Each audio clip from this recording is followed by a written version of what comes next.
Kami dari kelompok 2 akan mementaskan drama dengan judul Asal-usul Upacara Paruwitu Berburu Babi Hutan, Cerita Rakyat dari Kampung Dolupore, Mataloko.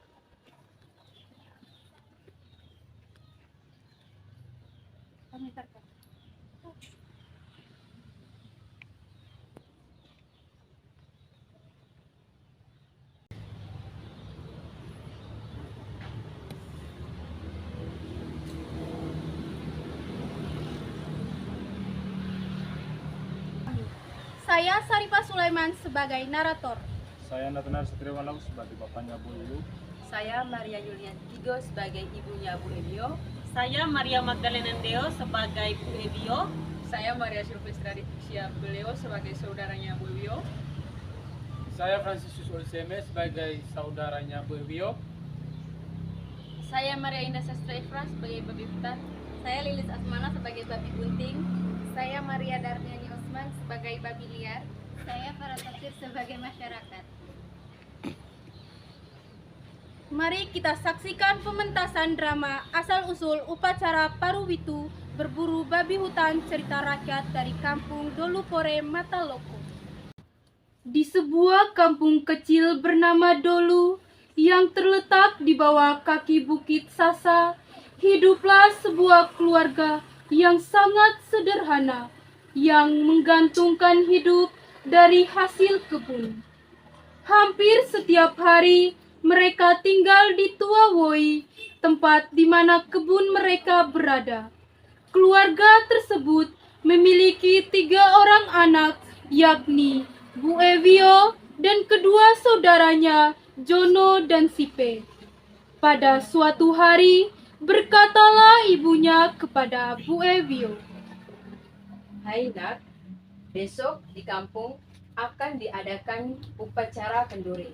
Kami semua harus menghadiri upacara tersebut. Mengingat padi dan jagung kita yang sebentar lagi akan dipanen, maka kau sebagai kakak tertua tolong menjaga kebun kita ini agar tidak dimakan oleh monyet dan juga burung pipit. tanpa berpikir panjang, Bu Evio menanggapi. Baik, Mama. Saya akan menjaga kebun kita. Mama, Bapak, dan adik-adik boleh mengikuti upacara di kampung. Saya pastikan saya akan menjaga kebun kita dengan baik. Mendengar jawaban yang bijak dari anaknya, hati ibunya menjadi lega.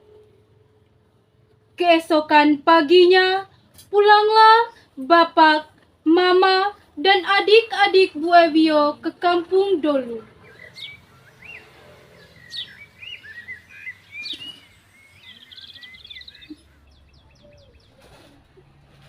Tinggallah Bu Evio seorang diri di dalam pondok yang dibuat seperti panggung.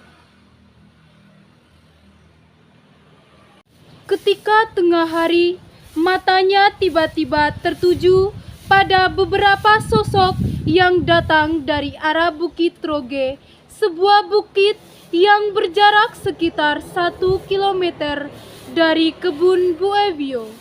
Sosok itu seperti manusia lengkap dengan sarung adat. Bu Evio makin penasaran, kemudian bertanya pada dirinya sendiri. Siapakah itu? Bukankah semua orang kampung dulu mengikuti upacara kenduri? Rasa penasaran tersebut membuat pandangannya tidak terlepas dari sosok itu. Makin lama, makin dekat, sosok itu ternyata menuju ke arah pondoknya. Ketika sudah dekat, sosok tadi berubah menjadi babi hutan. Babi-babi itu segera melahap jagung dan padi di kebun itu.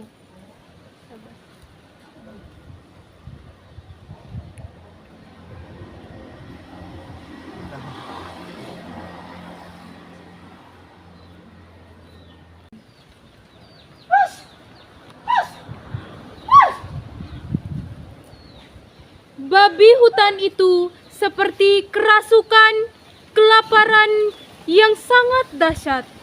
Dalam waktu singkat, seluruh isi kebun itu habis dilahap. Namun, rasa lapar masih terus menggerogoti babi-babi hutan. Dengan mata merah menyala, mereka menuju ke pondok Bu Evio. Bu Evio berteriak makin keras. Tolong! Tolong! Saya diserang babi hutan!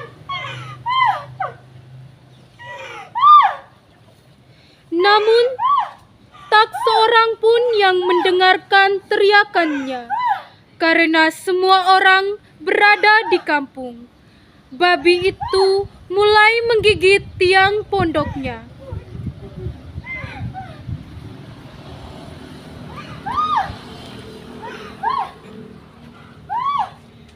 Bu Evio membuang pisang dari dalam pondoknya.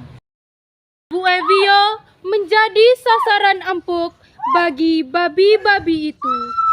Tubuhnya digigit, matilah Bu Evio. Keesokan harinya, orang tua dan adik-adiknya menuju ke kebun sambil membawa nasi dan daging. Pikir mereka, Bu Evio pasti senang sekali. Pada masa itu, nasi dan daging adalah makanan mewah dan hanya dikonsumsi dalam upacara adat 1 atau 2 kali dalam setahun.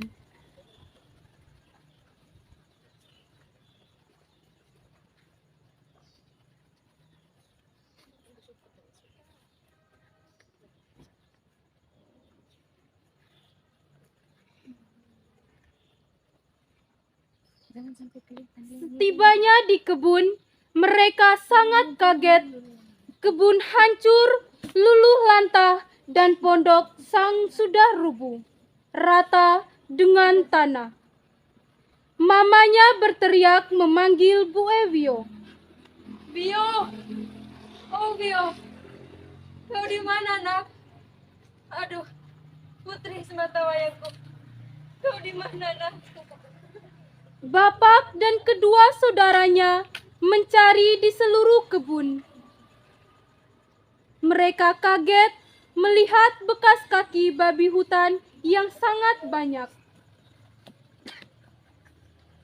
Mereka terus mencari dan menemukan potongan tubuh dan rambut Bu Evio yang berserakan. Melihat keadaan itu, Jono dan Sipe segera menuju kampung dan berteriak di tengah kampung. Hai, orang-orang kampung dulu. Saudari kami, Bu Evio telah dimakan oleh babi hutan. Mari kita cari dan bunuh semua babi hutan. Mendengar itu, seisi kampung Dolu, laki-laki dengan berkuda membawa anjing dan tombak, perempuan membawa bulu yang ditajamkan menuju ke Bukit Roge. Mereka membunuh semua babi hutan yang ditemukan.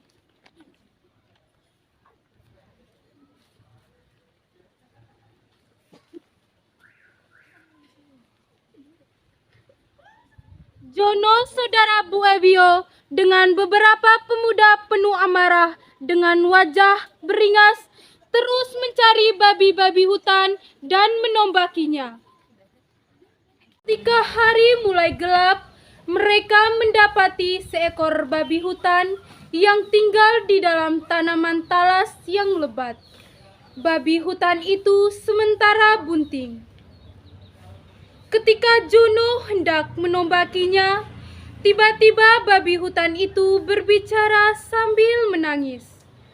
Jangan bunuh saya. Izinkan saya melahirkan anak-anak ini. Biarlah anak-anak ini yang menjadi hubungan antara manusia dengan babi hutan. Mendengar hal itu, Jono mengurungkan niatnya. Babi hutan itu beranak cucu dan bertambah banyak. Mulai saat itu, setiap tahun orang Dolu melaksanakan upacara Paruwitu, berburu babi hutan. Rambut Bu Ewio masih tersimpan rapi di dalam sao Maiwali. Jika rambutnya mulai berminyak, maka orang Dolu harus segera melakukan upacara paruwitu. Orang-orang dari kampung tetangga pun turut diundang ambil bagian dalam upacara ini. Setiap tahun selalu ada babi hutan yang terbunuh dalam upacara ini. Demikian pementasan drama kelompok 2 oleh asal-usul upacara Paruwitu Berburu Babi Hutan Cerita Rakyat dari Kampung Dolupore Mataloko. Pesan moral dari kisah ini, jangan pernah membiarkan anak wanita tinggal sendiri. Semua anak harus mendapat perlakuan dan kasih sayang yang sama. Mereka perlu dijaga dan dibimbing. Terima kasih.